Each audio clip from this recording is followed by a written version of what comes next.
for liberty, united against a common enemy who laid claim over our territory, those who ruled and conquered our land and rewrote our history, those who fueled intolerance and ruthless division, who proclaimed truth spoken as an act of treason, punished and killed for speaking your tongue, telling the truth, or even expressing your opinion.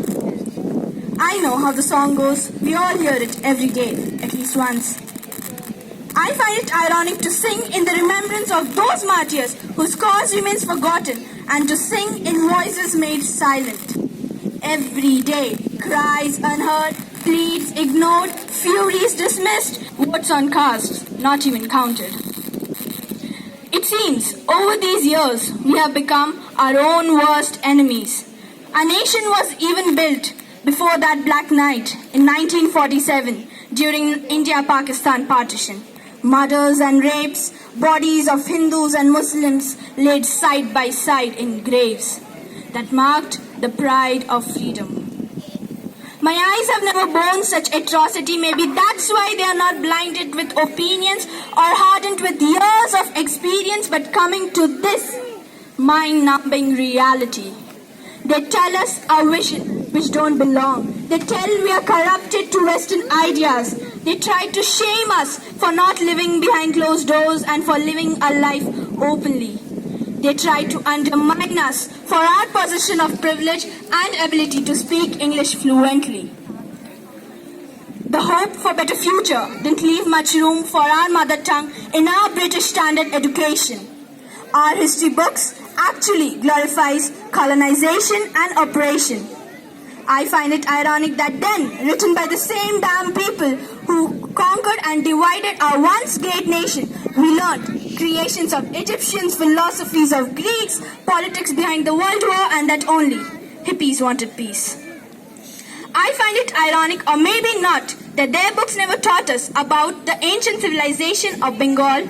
No lessons from the great Buddhist scholars unleashed the bunker born in Bengal, a short distance away from the twin temple of Shiva and Kali's cosmic dance eternal. A stone's throw away from the mosque of Baba Adam, we were colonized into our fate to be divided. Feudal lords became slaves, slaves of power and wealth. I don't think this makes me any less patriotic, but I find it ironic that women have been our leaders for the best part of decades, yet they are stripped naked in broad daylight, and the ones who are guilty just get away with it.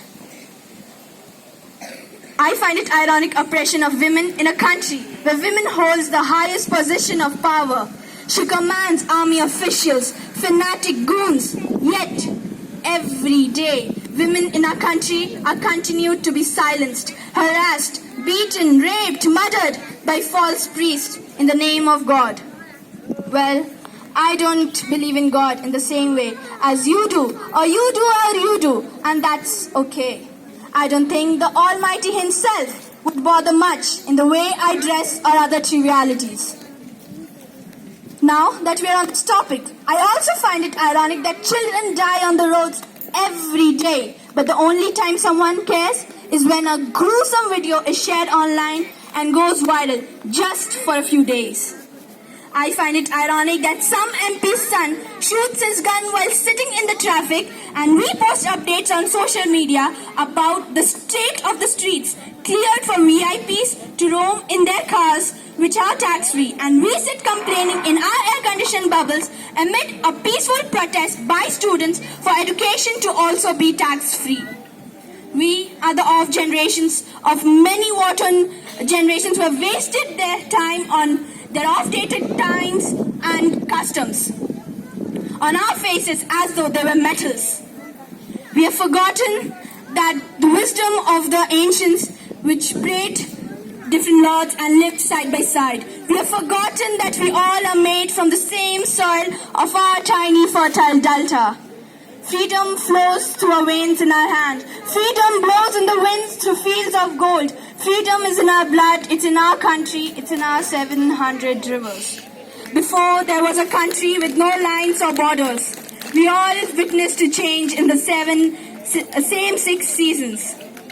I believe it was Tagore who once said, Into that heaven of freedom, my father, let my country awake. Thank you.